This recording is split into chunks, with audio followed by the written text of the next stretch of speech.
Fala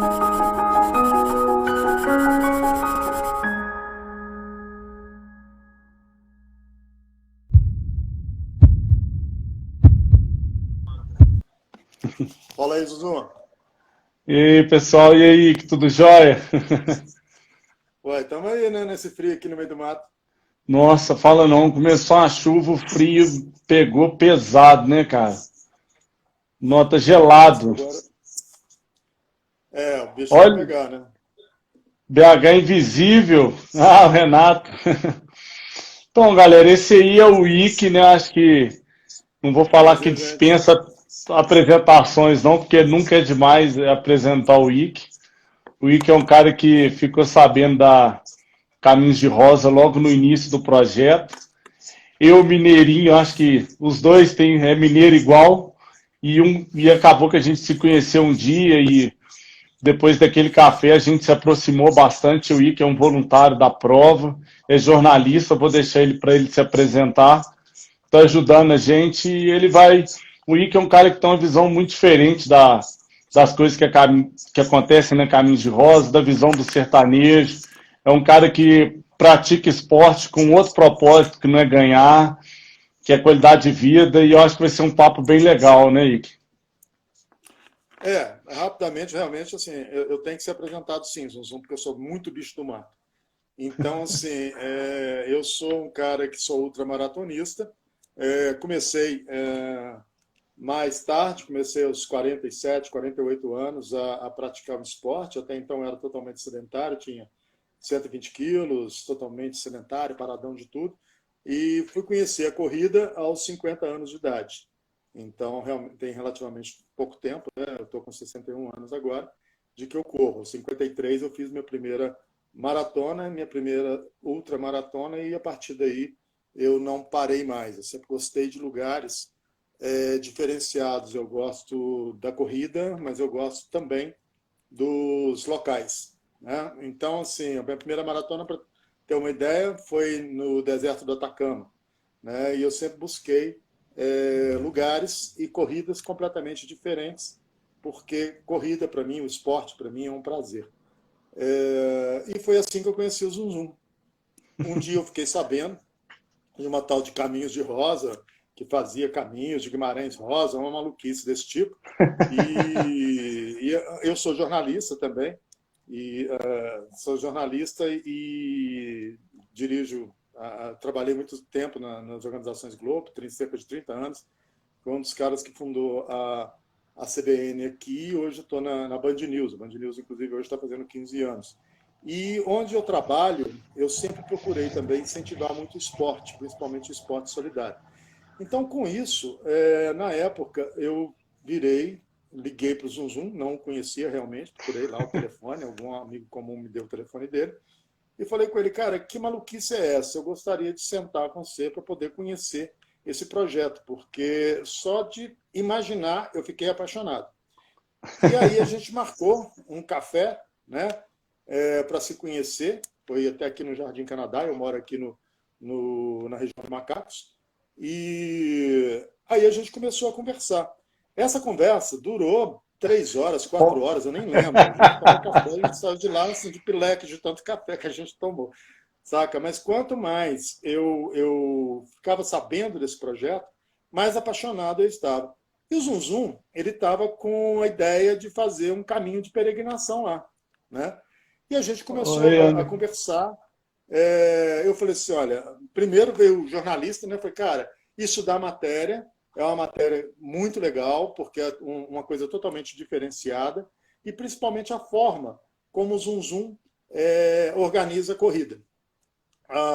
Aí eu falei assim, olha, vamos discutindo, vamos vendo isso, como é que vai ser. E o Zum Zum me chamou para poder fazer um teste no caminho, para ver se dava para. Se rolava de ser um caminho de peregrinação. Né? na Aí verdade, assim, tinha muita ideia, né, Ike? Era muita ideia, era muito a gente plano ficou jogando ideia para tudo quanto é lado, né? e assim, cara, será que esse negócio vai colar? Será que isso dá liga, né? E aí, assim, sem experiência, né? Quando o Ike me conheceu, eu nunca tinha organizado nada que não fosse o primeiro treino da Caminhos de Rosa, né? Na realidade, o Zum Zum, ele, assim, a partir desse dia, não tem um dia que ele não me ligue para poder perguntar alguma coisa, consultar alguma coisa, tirar ideia, pegar opinião e tal. E é um negócio que eu gosto.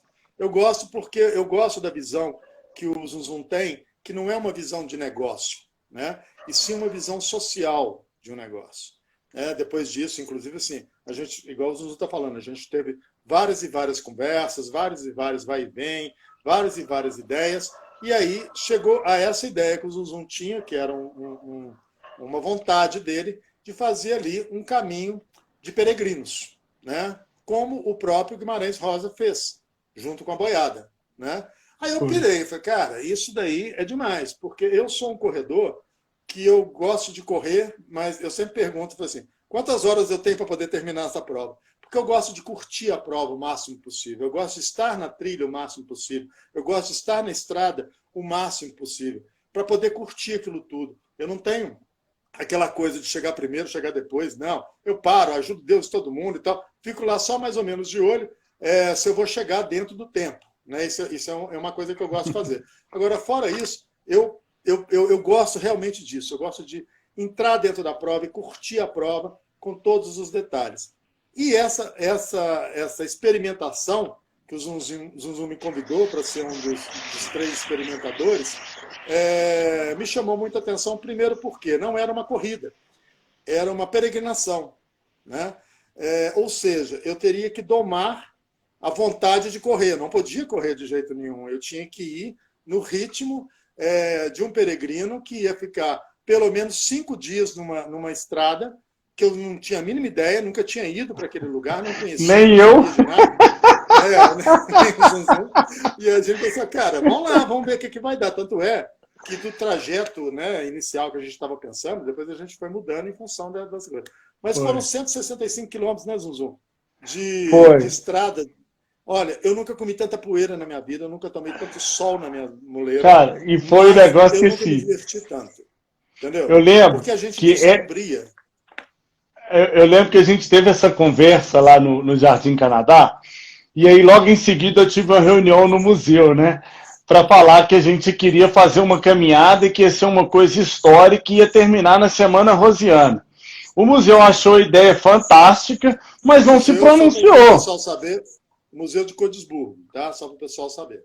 O Museu Guimarães Rosa em Codesburgo. Eles têm um evento que é a Semana Rosiana, que acontece normalmente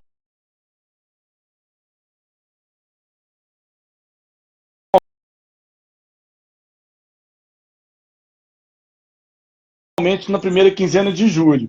Isso é no início de fevereiro. Aí eu falei com eles, ele falou, não, beleza. Eu falei, a gente está sendo ouvido lá no Recife, hein? Tem gente do Recife aí. Que massa. Aí o que acontece? Aí a gente pegou e o museu não se pronunciou. Falou, o museu não vai topar, então nem vou levar o negócio adiante. Eu lembro que, já para começar a falar dessa caminhada, faltava aí uns 20 dias para a caminhada começar, teoricamente, o museu ligou, né? E falou assim, olha, nós colocamos aqui chegada da peregrinação na programação e me mandou a programação. Meu coração naquela hora doeu. Eu falei, cara, eu não tenho ninguém. Aí eu liguei para o Ike, que na época estava querendo em vias de aposentadoria, para minha mãe e para a Mônica. Exatamente. Você lembra disso? Lembro, inclusive eu falei com o Zuzu. Zuzu, se o lance é falar, deixa comigo, porque jornalista que não fala, jornalista que não escreve, sabe? Não é jornalista. E eu fui com essa visão, com a visão de ultramaratonista, mas também com a visão de jornalista. Tanto é que eu tirei 2.000 fotos, mais ou menos, né, nessa peregrinação toda. Né? E eu falei assim, olha, é para falar sobre o quê? Para falar sobre o caminho? Então, cara, espera eu chegar, porque com certeza eu vou ter muita história para poder contar, porque ninguém passa impune pelo sertão mineiro, né? Ninguém passa por ali sem que você tenha uma história maravilhosa para poder contar. E era essa a minha expectativa. Né? E tivemos realmente não só histórias maravilhosas, como histórias tristes de ver vários momentos em que o sertão não virou mar, mas virou um mar verde de eucaliptos queimando, de pequizeiros morrendo, sufocados pela plantação de eucaliptos, mas, ao mesmo tempo, também, momentos maravilhosos. E esses foram os maiores momentos onde você tinha um contato direto com o sertanejo. E aí você tinha a visão do sertanejo, o contato com um sertanejo que o Guimarães Rosa teve, porque era o mesmo sertanejo de 50 anos atrás. Ele vivia basicamente como o mesmo sertanejo, vivia dali do sertão, né? As marcas deles estavam ali. Então, não era um futuro, aquilo não tinha um futuro. O tempo no sertão mineiro, ele passa muito mais devagar do que o nosso tempo. Então, assim, as prosas, as conversas jogadas fora de noite, a solidão do caminho, os 40 graus de dia e quanto, a gente morria de frio, nem sei quanto de madrugada que aquilo ali fazia, mas me lembrou muito o deserto do Atacama por isso, porque o deserto do Atacama é um deserto mais seco do mundo, né? Então a gente sentia frio de 40 graus, calor de 40 graus e frio de 3 graus durante a madrugada, né? Então, aí, ó, como diz o Vanderlei, o sertão é dentro da gente, é isso, entendeu? O sertão entrou dentro de mim. Eu, inclusive, tive uma experiência, um momento que eu estava sozinho, que muitas vezes cada um seguia no seu ritmo, então a gente ficava sozinho. E eu me lembro disso como ninguém.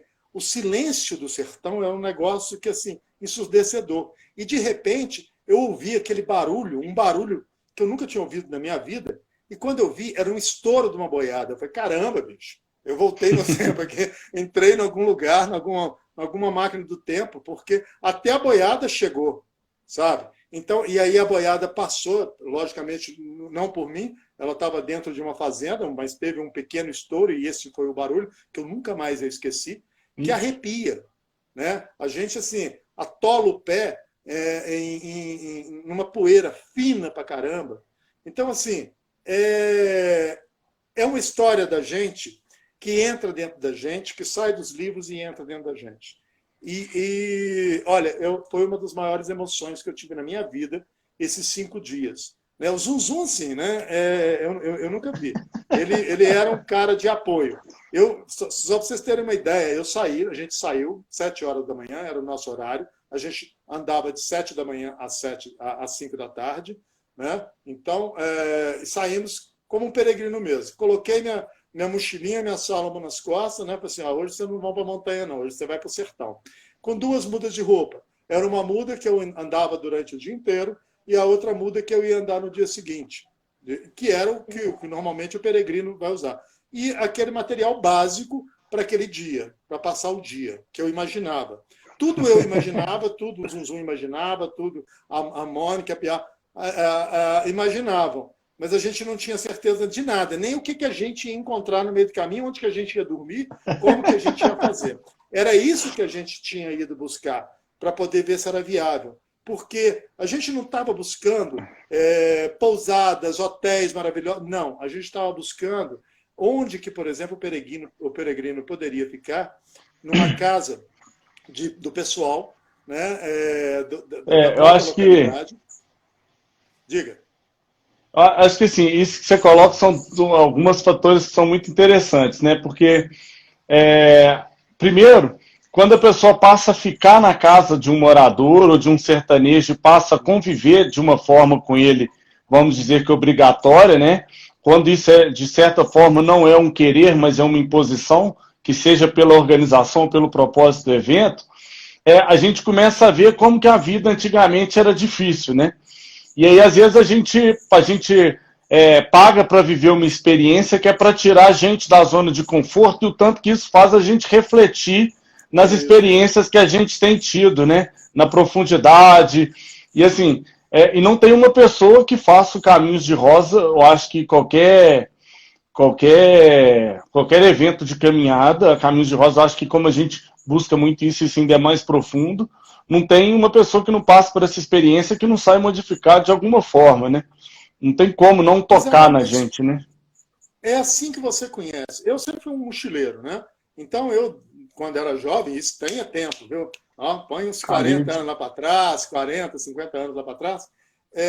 Eu sempre, quando eu viajava, eu procurava ficar em casas, né, de pescador ou casa de morador, aquela coisa toda. E é ali que você conhece a história do lugar. Então, quando as pessoas vão para algum lugar e buscam, por exemplo, é legal, fica num hotel legal, fica numa pousada legal e tal, não sei o que, aquela coisa toda. Você vai curtir um mar, você vai curtir uma montanha, vai curtir uma vista maravilhosa, mas você não vai curtir a história do lugar.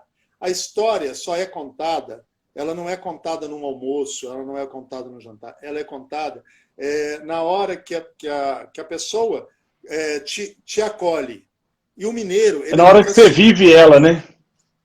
Sim, e é na hora que a pessoa tem confiança em você. Eu me lembro, uma vez que eu estava em 78, pra você ter uma ideia, eu estava indo, eu saía para acampar, não sabia para onde que ia. Eu só sabia que eu tinha que andar mais do que 50 quilômetros de estrada de terra, a partir daí eu parava em algum posto. Uma vez eu fui e descobri a Serra da Canastra, em 1978. E uma chuva que Deus dava e tal, não sei o que, bati na porta de uma fazenda lá, falei, cara, o senhor me permite, né, pôr uma barraca aqui de noite, porque está chovendo e tal. Bom, o resumo dessa história foi o seguinte, essa família me acolheu, a gente virou amigos até eles morrerem, né, e eles viraram amigos dos meus pais e tal, aquela coisa toda e tal, não sei o quê. Porque o mineiro é aquele que não te nega, conversa com você, você pede um copo d'água, beleza. Depois, quando você vai lá novamente, ele te chama para poder entrar para dentro da sala, e aí vai trocar ideia, e troca ideia, aquela prosa para lá, conversa para cá, e tal, não sei o quê, não sei o quê, não sei o quê. Quando ele te chama para a cozinha, cara, você está em casa. Aí você é da família. Você foi acolhido.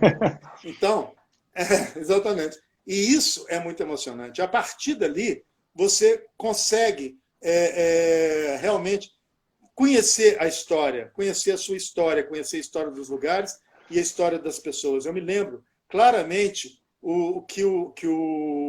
lá nessa Serra da Canastra, eu já tinha mania, não era jornalista ainda, mas já tinha mania de escrever e tal, aquela coisa toda. E quantas vezes, por exemplo, eu quis gravar as expressões com gravador. Cada vez que eu chegava com gravador e conversava, o papo encerrava. É claro, então para que eu estou cortando o papo? Eu vou usar o gravador daqui.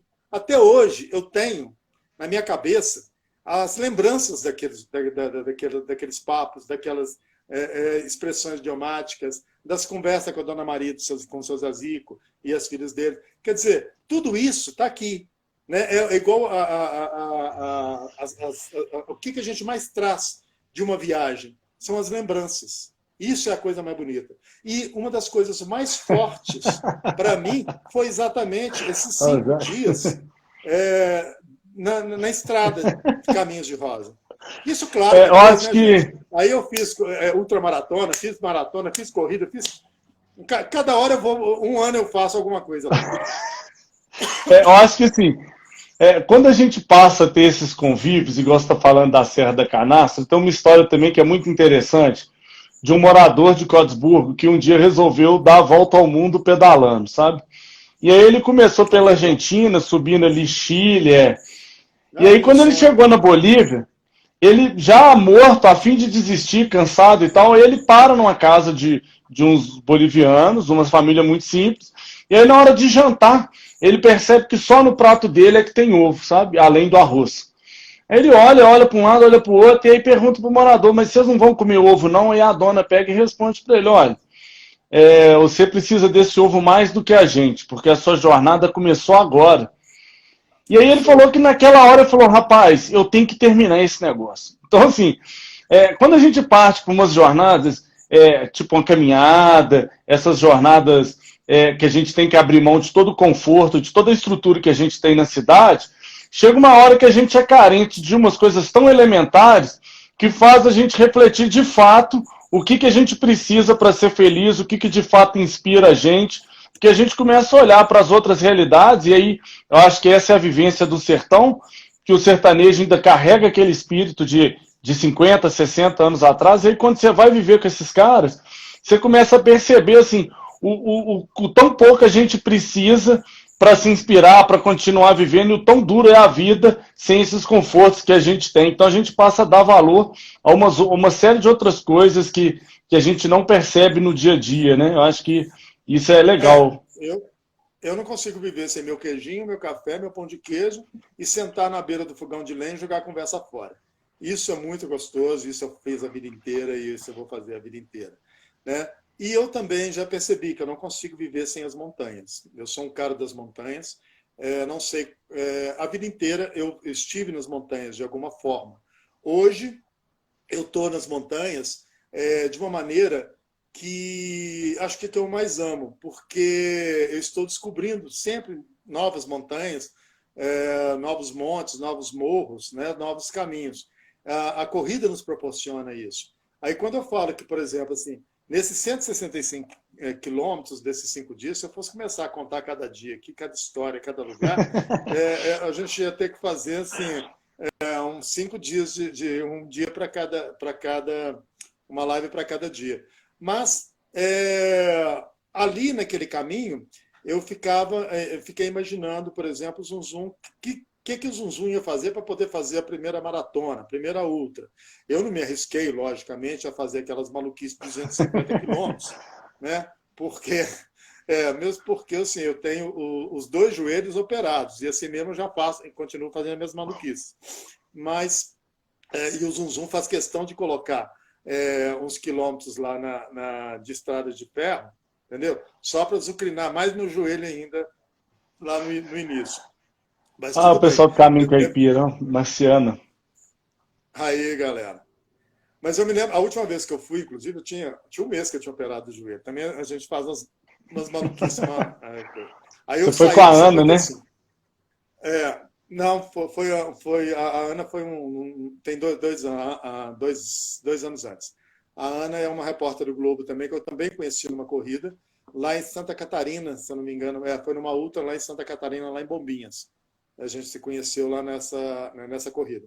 Mas nesse dia, eu falei com o Zunzum. O Zunzum falou, pô, Rick, por que você vai fazer 55 então? Faz menos, né? Eu falei, cara, eu sempre coloquei na minha cabeça o seguinte, eu coloco sempre o que eu acho que dá para eu ir, que é o máximo. E tento ir nesse máximo.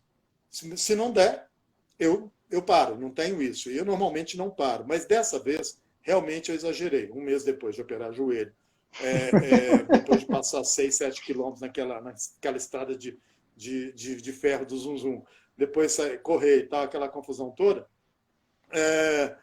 lá, Caminho Caipira.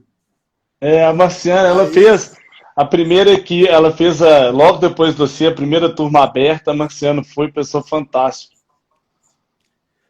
mas aí o Zum tinha feito um 55, 23 e 13 ou 14, sei lá quanto. Foi.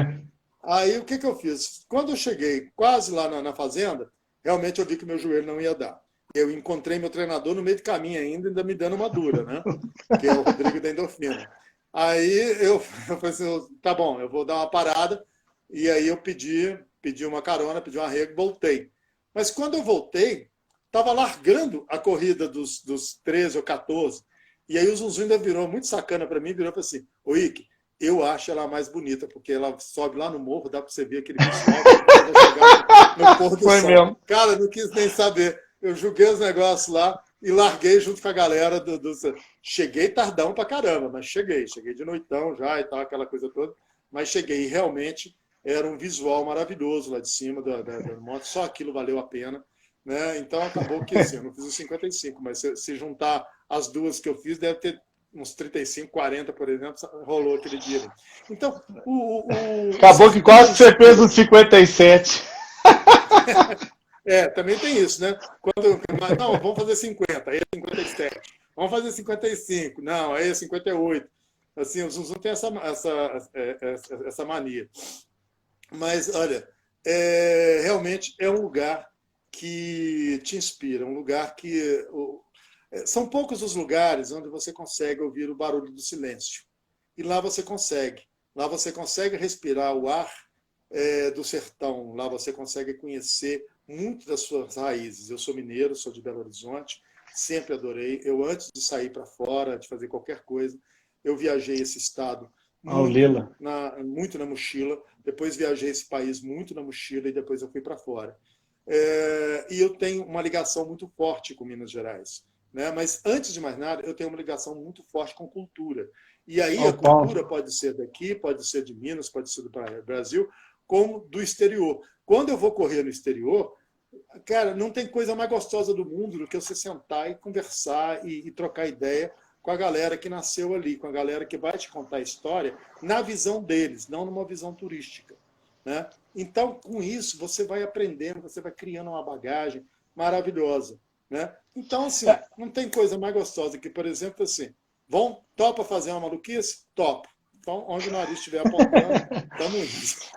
Eu acho que, assim, aí vem uma outra coisa que eu acho interessantíssimo, né? Porque a gente busca, essa era uma das dores que eu tinha enquanto participante de qualquer evento, porque a gente... Um abraço para a Sheila.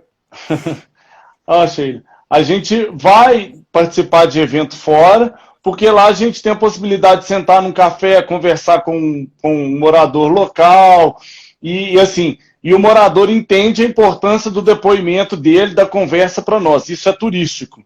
Do hábito dele, o cara gosta de usar uma roupa típica, ele gosta de defender aquela comida, ele cobra isso, né? E no Brasil, a gente tem, mas a gente não explora, né? Então, assim, o morador, o sertanejo, ele não entende que o que ele faz é uma coisa bacana de se divulgar. Então, essa é uma das dores que a gente tem na Caminhos de Rosa, né? É falar para os moradores, para os sertanejos, que o que ele faz, que o que ele vive, tem que ser preservado, de alguma forma ele tem que ter um retorno por isso, e o pessoal quer escutar ele falar.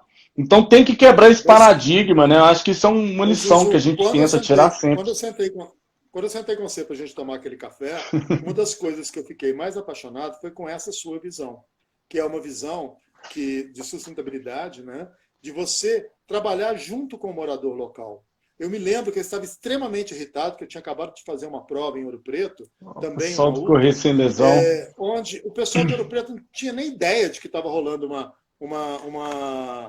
corrida lá. Eu achei aquilo tão estranho, porque a gente vai para o exterior, vai até para as provas do Sul também, a primeira coisa que você sente é o envolvimento da cidade naquelas provas. Né? Você vê, eu já fiz 2 cruces em locais diferentes, mas sempre aqui, naquela região ali de Bariloche, né? Tudo vive em função dali, o comércio, a galera dando desconto, a galera te recebendo muito bem, tudo mais, aquela coisa toda. E aqui no Brasil, de repente, você vai em algumas cidades que não tem nem ideia de que está rolando. Ou seja, o organizador chega, faz a prova, vai embora e nem envolve ninguém. Completamente o oposto da Caminhos de Rosa. A Caminhos de Rosa, sempre desde o primeiro momento, e isso foi, te falo com todo coração mesmo, foi uma das coisas que me pegou, foi exatamente essa vontade, essa necessidade de integrar o morador, o sertanejo, na prova. Né? A prova poderia, inclusive, não acontecer se ela não fosse aceita pela comunidade. Né? Então, uma das coisas que a gente discutiu muito foi isso. Foi assim, olha, mas onde que o peregrino vai dormir? A resposta do Zum, sei não. Entendeu? É isso que nós vamos procurar. E foi isso que a gente começou a procurar. A gente foi batendo nas portas. E aí, você gostaria de receber? Vamos ver como é que é. Foi isso aí mesmo. Juntava aquela trupe ali, dormia lá tudo embolado nos quartos lá, ou em colchonete, ou sei lá onde. E aí a gente ia vendo se aquilo era viável. O Zum conversava com a galera e falou assim, olha, te interessa ter um pessoal aqui fazendo um caminho de peregrinação e você recebê-los? Logicamente, você vai ter que se estruturar melhor, conversando com eles, fazendo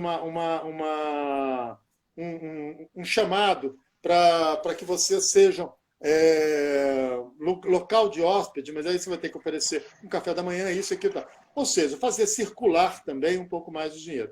Isso é difícil? É difícil. Essa conversa com o morador é muito difícil. Não, dificílima. No primeiro momento, você é um cara que vem de fora. É aquilo que eu falei. O mineiro, ele pode ser muito receptivo. Você vai lá pedir água, ele vai dar... Agora, até ele criar confiança em você, ele realmente tem que entender. E você já chega com a ideia pronta, né? Querendo conversar, querendo julgar, querendo... Ou seja, Não é um trabalho para você chegar lá com um projetinho pronto, jogar na mesa, discutir com o cara. Olha aqui, cara, é isso aqui, assina embaixo. Não é isso. É aquela conversa. É aquela conversa de pé de ouvido. Eu acho que... Aquela conversa... É igual, eu tinha uma diretora carioca que ela ficava irritadíssima. Por quê? Porque ela chegava nas reuniões aqui em Minas, a galera conversava de tudo. A reunião começava às 4 da tarde, o papo rolava até umas quase 5, só de conversa para cá, conversa para lá, que é as conversas mais doidas do mundo, para depois a gente resolver o que tinha que resolver em 15 minutos. Ela falou assim, e o pessoal daqui no centro, não é que isso? Pelo contrário, é ali que eles vão saber se eles vão ter confiança de fazer um negócio com você. Aí e é isso veio que assim... a gente tem que fazer. Muitas vezes, numa mesa de truco, que a gente conversava e chegava na conclusão. Entendeu? Então, assim, é muito legal a gente ter essa negociação também, porque é uma negociação. Se não tiver como base o respeito, você não vai para frente realmente. Aí vem algumas coisas que, assim, complementando, né, o que você fala. Primeiro que quando a gente, Robertinho, quando a gente procura a prefeitura, às vezes a prefeitura não sabe nem como ajudar, porque ninguém nunca procura vamos falar, as autoridades locais, a comunidade, para saber como que eles participam. Então, num primeiro momento da Caminhos de Rosa, a gente tinha dificuldade porque a gente deixava para eles, mas eles tinham dificuldade em nos dar os feedback. Então, a gente começou a criar ideias e jogar coisa na mesa e começou esse envolvimento, né? Essa questão que você fala de conversar com a comunidade, eu lembro bem de Buritizinho, né? Aquela primeira noite. Buritizinho, a gente chegou, o cara não esperava pela gente, a gente falou, olha, a gente precisa de um lugar para comer e um prato de refeição.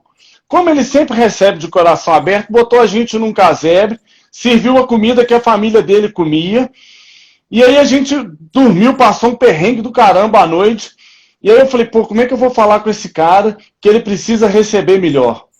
Aí no outro dia, na hora de ir embora, o pessoal foi embora, eu cheguei pro Sotião e falei assim, ô Sotião, obrigado, eu vim agradecer o senhor e dei para ele, tipo, na época, R$50 por cada pessoa, foi R$150. Falei, Sotião, tô te dando isso aqui. Ele, não precisa não. Eu falei, não, porque eu acho que a gente está vindo com um projeto, falei um pouco do que era Caminhos de Rosa e no final perguntei, falei, Sotião, por R$50, você dá um lugar melhor para dormir e uma refeição? Ele falou, claro, claro. E aí, o Sotião, que no primeiro noite a gente dormiu em cima de uma cama de palha, cada vez mais ele começou a interagir, a conversar. Você dormiu na cama que você ficou... A cama quase caiu. Que estava passando mal, que não sei o quê, parará. Aí você pegou a única cama que tinha lá e os outros 3 no chão. Isso só aí. tinha essa cama também. E olha lá que a cama estava quase quebrando, né? Tava. Então, assim, é uma dificuldade que a gente tem.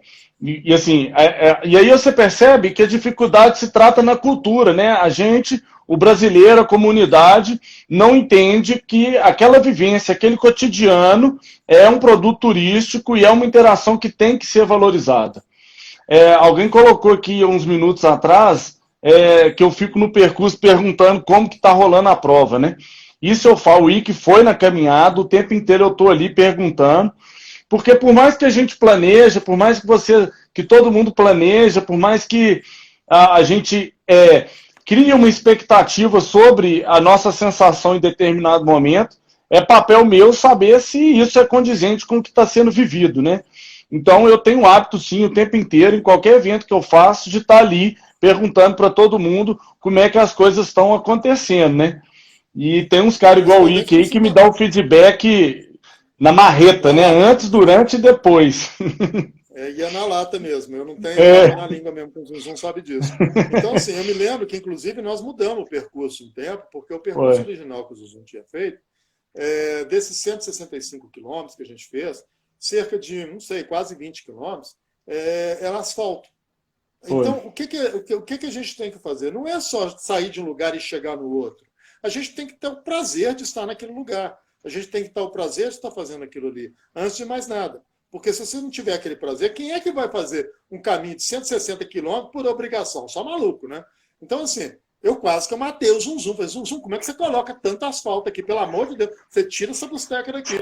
Outra coisa, me colocou a gente chegando, se não me engano, em Curvelo, um lugar feio pra caramba. Saindo de Curvelo. Saneamento, uma confusão do lugar. A única coisa boa é que a gente já estava no rango danado.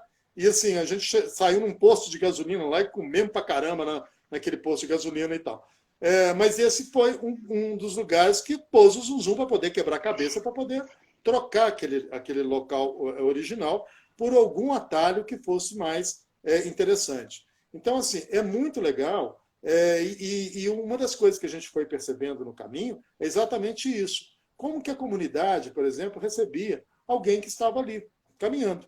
Né? Quantas e quantas vezes eu bati na porta das pessoas para poder pedir água e essas coisas todas, as pessoas na maior boa vontade, né? Trazendo aquela água geladinha lá da bica, não sei o quê, parará, aquela coisa toda e tal.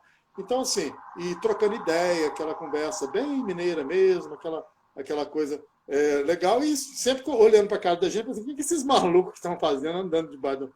E a gente, assim, da cor quando eu cheguei lá, eu já estava, não sei, de sol, de branco, eu já estava completamente preto. E a cada final de dia, que a gente chegava, e a gente chegava sem saber se ia ter lugar para tomar banho ou não, né? E muitas vezes, por exemplo, a gente saía, inclusive, com a roupa ainda meio molhada, né? De ter lavado, e ela secava no corpo também, aquela coisa toda, então impregnava mais poeira ainda. Então a gente estava vendo isso tudo. E muitas vezes a gente parecia assim, um monstrinho de pó, né? De tanto pó que a gente tinha. Eu acho que tem uma coisa aí que você colocou também, que eu acho que é um ponto forte da Caminhos de Rosa, e eu sou um cara que, por diversas razões, pode falar isso melhor, que é o seguinte: você já vivenciou uma série de experiências, é jornalista, tem contato, eu sei a forma como você conduz alguns dos seus projetos, eu acho que assim, quando a gente, assim, quando a pessoa tem algum problema na Caminhos de Rosa, a gente é um canal, nós sempre nos colocamos à disposição de escutar e discutir, porque porque não adianta nada, por exemplo, a pessoa for lá, não teve uma experiência legal, ou acha que pode ter qualquer proposta de solução, se a pessoa não me trazer isso, eu não fico sabendo, né? E você é um cara que sabe da importância disso, você sempre dá o feedback, não só para mim, mas eu sei que em N projetos você sempre tenta se aproximar para dar esse feedback. Então, eu acho que eu queria uma colocação a respeito disso, não só com a Caminhos de Rosa, mas da importância desse feedback até nos seus projetos, igual a rádio, né? Você depende muito de ouvinte, desse tipo de coisa, né? Não, eu acho muito importante. Por exemplo, eu já participei de ultramaratona, que foi muito boa e tal, não sei o quê, e eu normalmente eu não repito prova que faz o mesmo percurso. Né? Tirando a Caminhos de Rosa, que sempre tem uma surpresa interessante, teve uma vez que eu fui fazer, a segunda vez, uma prova também na região até de Ouro Preto, aqui perto, e a segunda prova, a primeira tinha sido uma organização fantástica e tal, aquela coisa toda. A segunda estava caída pra caramba, né? E aí eu cheguei para o organizador e tal, não sei o que, coisa simples. E aí foi falar com ele, falou, cara, aquilo ali, ó, tá caidão, bicho, tal, não sei o que, é onde o pessoal, inclusive, tira foto. Será que você quer? Vamos lá, vou te ajudar. Eu tenho essa mania também, né? De mochila nas costas, querendo arrumar as coisas todas e tal, não sei o que. O cara, não, do jeito que tá bom. Eu falei, caramba, eu não volto mais aqui. Esse cara não tem o mínimo de compromisso com o cara. Ele está simplesmente querendo fazer a prova dele, tirar algum dinheiro, o maior lucro possível. Então é o seguinte, eu não saio, eu não sou desses caras, por exemplo, que saio detonando prova, mas também, se me perguntam, eu sou muito direto, porque eu chego para o organizador, sempre cheguei para o organizador, e dou o retorno para ele, se é legal ou se não foi legal, como que foi ou como que não foi. Afinal de contas, eu sou um cliente e sou um cara que não tenho por que não falar, porque eu acredito muito na crítica. Né? Tanto da positiva, para você permanecer ou melhorar aquilo que você está fazendo, como naquela negativa, para você refletir onde é que você tem que mudar. Não adianta você fazer uma prova para você, né, para o organizador, e não para o atleta. E o que acontece é isso. Muitas vezes, por exemplo, as pessoas reclamam, fica reclamando lá no fundo do quintal, mas não chega para quem tem que chegar e dá o toque do que tem que fazer, o que tem que mudar, se foi legal, se não foi legal e tal, essa coisa toda. Né? E eu acho que uma coisa, eu tenho algumas coisas comigo que eu vejo muito. Primeiro, a prova está agredindo o meio ambiente, a prova está agredindo a comunidade, a prova não está levando em consideração aquela comunidade. Eu não faço a prova. Eu prefiro pegar um dia e passear naquele parque ali do que fazer aquela prova. Eu acho que a gente tem uma responsabilidade com isso. Não é só o organizador que tem a responsabilidade, mas o atleta, o cara que curte, ele tem a responsabilidade de dar força para quem está fazendo uma prova dentro dos critérios de sustentabilidade, né?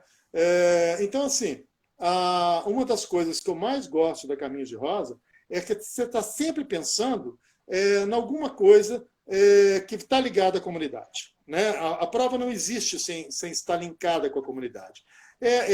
As costureiras dos locais que vão fazer o bordado da Caminhos de Rosa, é o cara que mexe com o ferro lá e tal, que vai fazer os troféus da Caminhos de Rosa, o homenageado, o Zé das Couve que toca violino, que ninguém nem sabia que existia, de repente o cara se descobre sendo homenageado lá, porque toca uma viola e tudo mais. O Brasinha, por exemplo, que está lá, aquela figura folclórica, o tempo todo, dando uns toques e conversando com a galera toda. Quer dizer, é um envolvimento total com a comunidade. Não é simplesmente uma prova pela prova.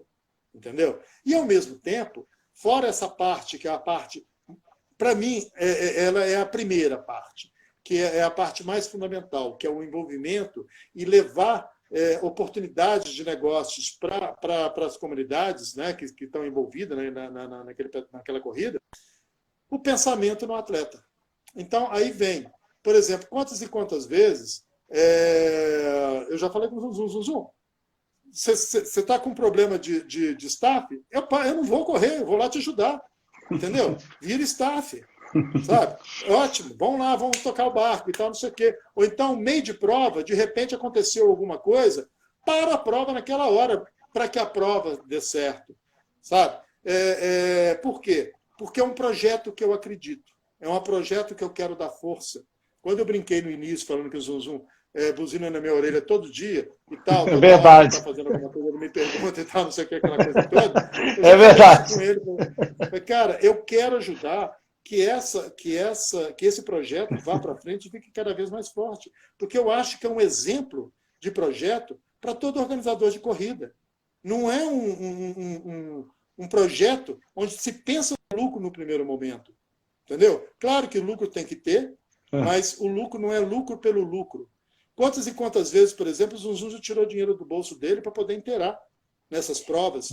Tomou, foi prejuízo na orelha. E eu falei com ele, cara, você vai tomar mesmo, porque até as pessoas acreditarem, até os patrocinadores chegarem, até não sei o quê, você vai ter que investir. Entendeu? Então, muitas vezes foi no 0 a 0. Então, as pessoas não conhecem os bastidores. Né? Mas quantas vezes, por exemplo, o Zum fala assim, isso aqui vai ser um negócio muito legal, tal, não sei o que, taca o negócio lá, o negócio não vale. E outras coisas que ele coloca lá, o negócio vira um sucesso. Então, existe muito da experimentação também. Hoje, muito menos experimentação, porque ele está com muito mais experiência.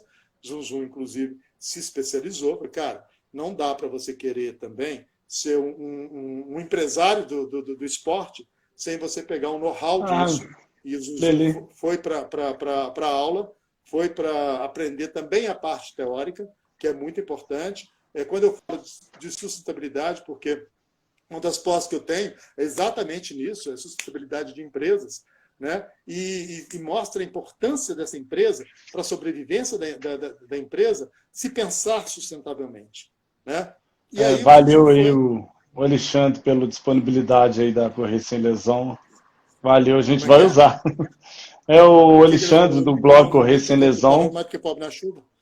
Ele está colocando todas as redes sociais dele à disposição da Caminhos de Rosa para divulgar, né? Valeu. Show, bicho. Show demais.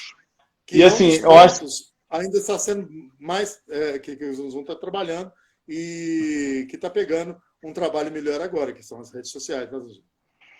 assim, você já está comigo há mais tempo, mas e sempre participou dessas discussões, mas assim, a comunidade tem poder de veto sobre qualquer ação da Caminhos de Rosa, né? Claro. Então, você sabe disso melhor do que muita gente, né? Acho que isso é uma coisa que eu nunca coloquei, mas eu não faço nenhuma mudança na Caminhos de Rosa, eu não faço nenhuma proposição, nada, sem antes consultar a comunidade. Se a comunidade não receber bem aquela proposta, a proposta é colocada de lado, por melhor que seja para Caminhos de Rosa, porque a gente acredita que a Caminhos de Rosa não pode ser uma ilha onde chega, de repente, uma cidade carente de uma série de soluções, né? Que a gente é carente de solução, não de problema. Então, você, de repente, chega, faz acontecer, a comunidade, de repente, não sabe o que está acontecendo, você monta aquela estrutura, termina, desmonta e vai embora, e aí, fica o quê para quem, né? Então, assim, eu acho que esse não é o legado que eu quero para minha vida, e tampouco eu quero que a Caminhos de Rosa deixe isso. Então, a gente sempre chama a comunidade, isso aí é essencial para a gente, e toda vez que a gente é chamado para discutir, a gente sempre... já não foi uma, duas ou três vezes que eu saio de Belo Horizonte para ir lá dar uma palestra ou um bate-papo com criança de 15 anos durante 40 minutos. Então, saio de casa 4 horas da manhã, vou para Três Marias, chego lá às 7h30, falo até às 8 e volto para Belo Horizonte, porque eu acho que quanto mais eu puder colaborar, mais isso, né? E aí, igual você coloca de você parar a prova para ser voluntário, né? O Jack já fez isso e já aconteceu várias vezes. Como a gente escuta e de alguma forma a pessoa se sente responsável, porque igual toda vez que a gente conversa, eu tomo uns puxão de orelha, igual você está falando das redes sociais, esse é o puxão da vez, que dá um upgrade nisso, e a gente, hoje eu até tive uma conversa com a Rita cedo, porque é muita coisa, é muito detalhe, né? Porque o pessoal acha que uma pessoa rica, um evento completo, é uma coisa grande. Não, o que torna um evento rico e completo é a riqueza de detalhes. Então, quanto mais detalhes você fica atento, quanto mais detalhes a gente começa a valorizar, quanto mais detalhes a gente busca colocar na prática, mais rico fica o evento e aí você atinge um outro patamar. Então, meu objetivo é sempre melhorar uma coisa de cada vez, e a gente sempre escuta, e eu acho que a gente vem... quando eu comecei com a Caminhos de Rosa, é o que você falou, eu sempre busquei solucionar problemas das minhas experiências, então é muita coisa que eu faço na Caminhos de Rosa porque eu achava que eu sentia algum vazio em algum evento, e eu sempre me achei pouco escutado. Acho que as organizações às vezes pensam muito no evento, assim, olha, eu vou fazer isso que vai acontecer aquilo. Não, às vezes você pode pensar alguma coisa e na prática aquilo não rolar. E aí você tem que experimentar mesmo e ver se o que você está planejando está acontecendo. O Robertinho falou aqui que a Nenê puxa minha orelha. Ela e o Ick, eu acho que são os que puxam mais. E a Nenê não puxa diariamente. E eu sou muito agradecido a ela também. Porque às vezes a gente está envolvido e a gente não percebe o que a gente falou ou como falou, e a gente não percebe como as pessoas estão lendo aquilo que a gente fala. Então esses feedbacks são sempre essenciais. E assim, eu acho que ser aberto a isso e sempre colocar é uma coisa que traz as pessoas para próximos da gente, né? E eu acho que essa talvez é a razão da Caminhos de Rosa ser hoje um evento comercial, né? E a gente trabalhar quase que, eu não vou falar 100% não, mas 99% de voluntários, né? A gente, igual você se dispõe, o Jack foi a gente recebeu voluntários de Manaus, o cara sai de Manaus para vir correr Caminhos de Rosa. E assim, a nossa preocupação com a experiência das pessoas é tão grande... Pode falar.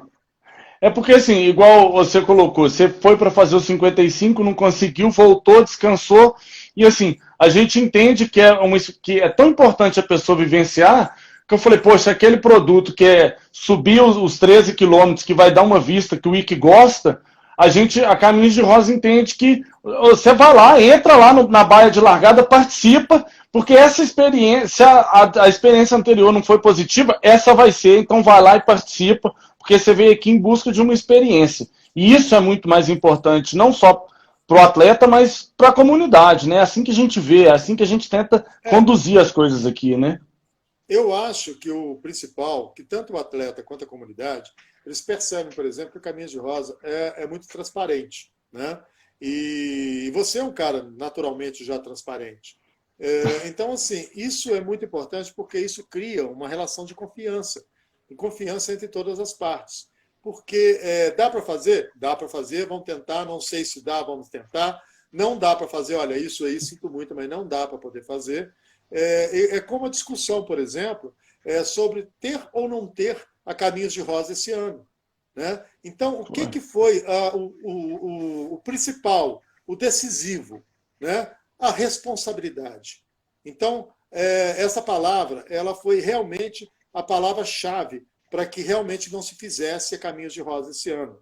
Você vê que o TMB também ontem cancelou desse ano, né? Depois de muito pensar, você cancelou na semana passada. Por quê? Porque quantas vezes você me consultou, eu com as informações que eu tenho jornalística, conversando com especialistas, conversando com médicos e tudo mais, sobre essa questão do isolamento e tal, não sei o quê. Às vezes, 6 horas da manhã, coitado dos médicos, estou eu ligando para eles, conversando, fazendo entrevista pelo Zap e tal, que eu estou de confinamento aqui, tem 2 meses já aqui na minha casa. E aí, eu fui repassando e fui um dos que te apoiou totalmente nessa ideia. Por quê? Porque é uma questão de responsabilidade social. Este ano não trabalhava. Você estava com a prova toda pronta. Você estava com ideias totalmente diferentes para poder fazer. Desde o ano passado que você vem discutindo, vem abrindo, vem buscando, porque você também tem essa mania, né? Que eu acho muito legal, de toda corrida ela ter alguma coisa, algum diferencial, né? Ter alguma coisa realmente diferente.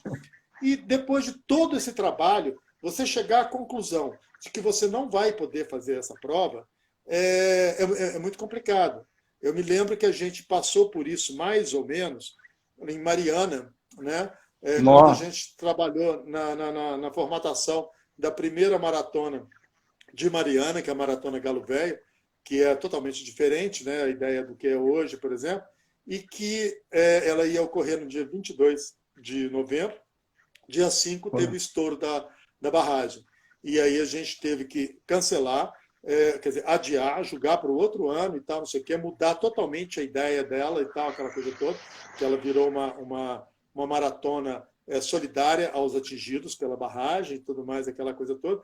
Mas foi uma decisão que foi até contra o prefeito. Eu me lembro que o prefeito estava dando uma entrevista para o Globo, né? Até pelo 2 dias depois do acidente, né? O pessoal do Globo me ligou, o prefeito estava do meu lado, fez: "Oi, que você sabe do prefeito? Está aqui, o prefeito fala com o Globo." E aí, no momento, não, a corrida está mantida. Eu falei: peraí, me dá o telefone. A corrida não está mantida. O prefeito está doido, porque ele acabou de chegar de sobrevoo de helicóptero ali, está pirado, ele não vai ter a mínima condição de fazer a corrida. Depois eu converso com ele. Então, prefeito, continua a entrevista. Então, assim, é muito difícil tomar uma decisão dessa, mas ela é extremamente necessária. Então, eu quero, inclusive, dar os parabéns públicos aqui para você por ter tomado essa decisão, quando tem muita gente que não tomou ainda, que ainda está pensando como que vai fazer, se vai tomar prejuízo, se não vai tomar prejuízo, e não pensando na responsabilidade, por exemplo, de juntar um monte de gente de vários locais do país e de outros países, né, para vir aqui no momento onde a gente não está sem discutir ainda até quando vai isso. Né? Então, já tomaram essa decisão em cima de uma responsabilidade com o ser humano, eu acho que é uma atitude das mais sensatas e que é muito a cara do Caminhos de Rosa, que é muito sua cara. Por isso que eu estou te falando, dar os parabéns públicos por isso. Porque foi o primeiro, e aí a gente até vê, por exemplo, países como França, como Itália, como não sei o quê, voltando e mesmo assim cancelando a corrida mais famosa do mundo. Né? Então, assim, é o caminho certo, é o caminho da responsabilidade são os alicerces, por exemplo, que eu vejo da Caminhos de Rosa, com toda sinceridade. Por isso que eu sou apaixonado por esse projeto. Não é apaixonado pela corrida só, pela peregrinação, nem nada. O projeto ele é muito bonito e ele se recicla a cada ano. Né? Eu acho que você colocou em Mariana, foi assim, o Cleonir, né? Dá tempo de se adequar. Assim, eu lembro que quando teve Mariana, o prefeito deu esse depoimento, a gente teve uma reunião no final do dia, né? E aí a gente ficou, adia ou não adia?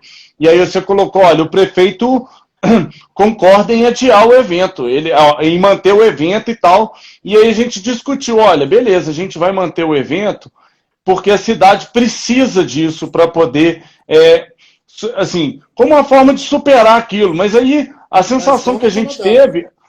Aí foi o que a gente discutiu, mas é agora? Aí a gente falou, porra, não é, a cidade está num clima fúnebre, está num clima de Choque total. tristeza, está num choque. Então, assim, é momento da gente trazer alegria agora? Não. Agora é um momento de reflexão, agora é um momento que a gente precisa pensar. E aí o prefeito tinha dado o aval para o evento acontecer, o evento já estava pronto, a gente já tinha feito camisa, naquele dia estava na bola, no bico do gol, era 15 dias para o evento, estava tudo pronto, percurso, tudo. E aí a gente pegou e bateu o martelo a dia. Foi uma repercussão muito legal. Assim, a gente tinha 300 atletas, acho que 250 doou dinheiro. E aí depois a gente ficou sem saber o que fazer. Aí nós fizemos, foi o Natal, né? A Cláudia, joia. A gente fez um Natal, nós doamos panetone, você lembra? Nós doamos 300 Sim, ou 400 panetones para os panetones desabrigados. com a grana, e depois a gente fez a corrida em março, Maio? com toda a Foi renda. maio? Foi março. Foi Março ou março. mais? Não lembro mais. Mas foi com toda a renda para os atingidos pela barragem, né? Foi, e Inclusive, assim, nós transformamos o evento em 100% solidário, e assim, totalmente foram, solidário. na época, eu lembro, isso foi em 2015, nós fizemos uma das maiores corridas de trail do Brasil, foram 600 pessoas, e assim, e eu Dobrou o lembro número de disso, inscritos. foi, e assim, na época era um número exorbitante, e ficou para a gente muito claro, que a gente tinha um movimento muito grande com a comunidade naquela época, um envolvimento absurdo. Eu lembro que a gente tinha Mariano 2, 3 vezes por semana para conversar com comunidade, com a igreja, com o IBAMA, com todo mundo. E assim, a Não, eu gente me lembro. percebeu Eu que fiz o foi projeto de assim, comunicação, né? E eu me lembro que eu foi, falei com vocês, assim, deixa comigo que eu tenho minha estratégia. O primeiro que a gente tem que conversar é com o bispo. Se a gente foi, conversar com o bispo der ok, para todos os outros que a gente entrava, assim, ó, o bispo já gostou da ideia. Aí a galera foi segurava a onda. Então, assim, a Cássia, foram 2 meses a gente trabalhando, todas as entidades, toda a população envolvendo, foi. para que a população tivesse a corrida como uma corrida deles e não nossa, né? E foi o que aconteceu, né? A comunidade comprou a ideia, né? Oi, que a gente tem 2 minutos aí, então deixa, Eu já pô, falei voou o demais, agora eu tempo, falo né, assim. velho? Galera, então é isso aí que tocou nesse assunto do adiamento, né? Acho que é bem isso mesmo. A gente teve uma preocupação, inclusive, com a comunidade. Então, só para dar um exemplo de Buritizinho, né? Buritizinho, o Sotião tem 80 anos, mora 40 anos em Buritizinho. Ele naturalmente está isolado, porque Buritizinho fica 40 quilômetros de qualquer centro urbano. Então, Sotião, como é que faz para fazer uma prova, um evento, qualquer coisa, e colocar o Sotião sobre risco, né? Isso aí é uma coisa que pesa Tem bastante, chance. né? Na verdade, se você for ponderar, não tem nenhum ponto assim que você fala, isso aqui foi por isso, não teve isso. É uma série de fatores que a gente vai pesando e aí no bolo vira uma coisa muito grande. Queria agradecer ao Ike, porque assim, o Ike é um cara que está comigo nos bastidores há muito tempo, é um cara que colabora com ideias fantásticas, me puxa a orelha o tempo inteiro. Eu acho que ele faz isso porque ele É sabe um que eu maior escuto prazer. ele, porque ele me xinga, normalmente eu falo que não, que sim, mas no final acaba acatando. Não porque ele está certo ou errado, mas porque eu sei que ele está preocupado Não, comigo a e com o gente. evento. Só a última coisa que eu vou falar. Na realidade, eu acho que a gente tem que se sentir Então, agente 30 de segundos para você transformação. encerrar isso aí. É isso, é agente de transformação. Então, organizador, a comunidade, atletas, todos são agentes de transformação. E isso é que faz a felicidade e traz o prazer para a gente. Então, eu acho que assim. E eu acho que era um cara que ia trazer um pouco desses bastidores, de como é que foi a Caminhos de Rosa do início, como é que a gente pensa. É um cara que tem muita experiência dentro e fora das pistas de corrida. E é isso, galera. Um abraço.